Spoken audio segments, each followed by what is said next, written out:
Assalamualaikum warahmatullahi wabarakatuh.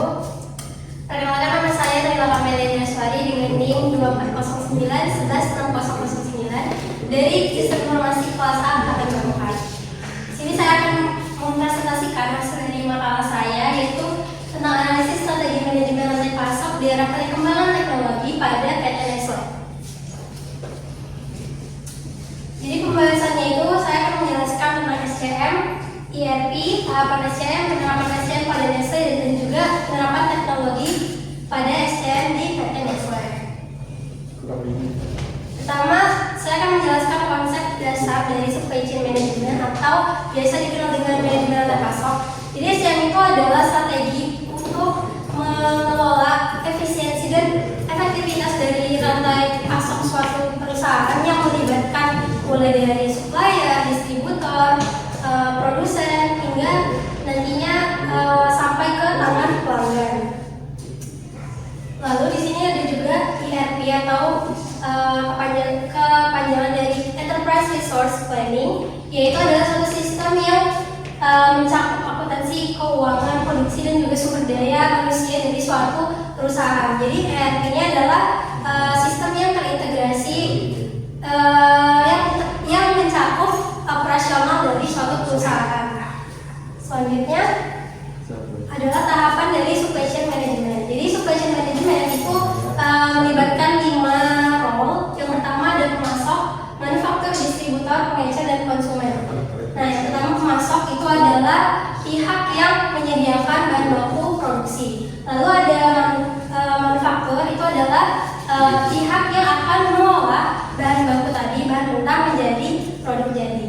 Lalu ada distributor, yaitu pihak yang akan mendistribusikan menggunakan jalur logistik dari produk tadi ke pasar-pasar yang ada. Lalu yang keempat ada pengecer, yaitu atau biasa dikenal dengan retailer, itu adalah pihak yang menjual produk secara langsung kepada konsumen. Dan yang terakhir adalah konsumen, yaitu pihak yang menggunakan atau menjual produk untuk kebutuhan hidupnya.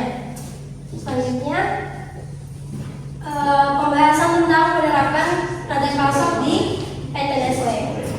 Nah, jadi seperti yang diketahui bahwa Nestle itu adalah perusahaan multinasional yang memiliki cabang di berbagai negara, sehingga operasionalnya itu cenderung lebih kompleks dibandingkan perusahaan biasa. Jadi penerapan SCM yang pertama ada perencanaan. Nestle itu menerapkan ERP berbasis SAP itu untuk merencanakan bahan baku, produksi, dan juga distribusi secara real time. Terus ada pengadaan.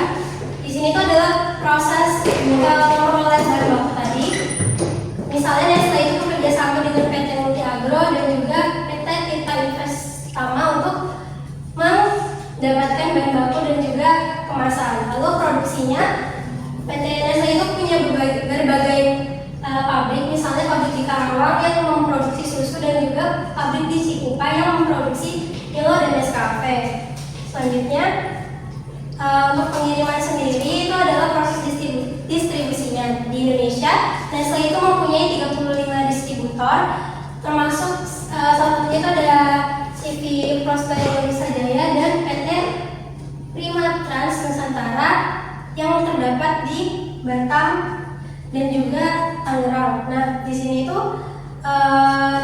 Nestle juga melakukan ekspor ke Asia dan juga Timur Tengah. Terus ada pengembalian, itu adalah proses return apabila terjadi cacat pada barangnya.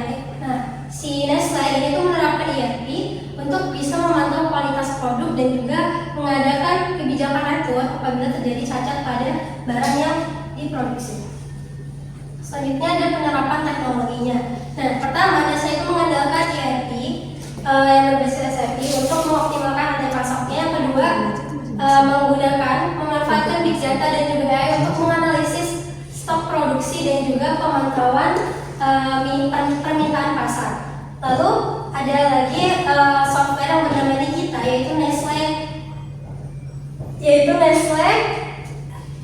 Kit Assistant, yang yaitu fungsinya untuk mendukung komunikasi internal perusahaan dan mendukung proses bisnis yang dilakukan oleh Nestle kayak purchasing, marketing, business intelligence, terus ada sumber daya manusia dan teknologi.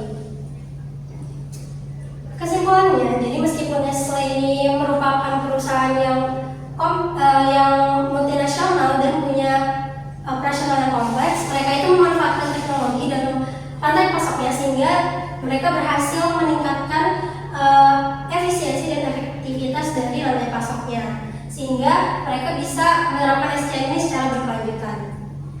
Sekian adalah presentasi dari saya.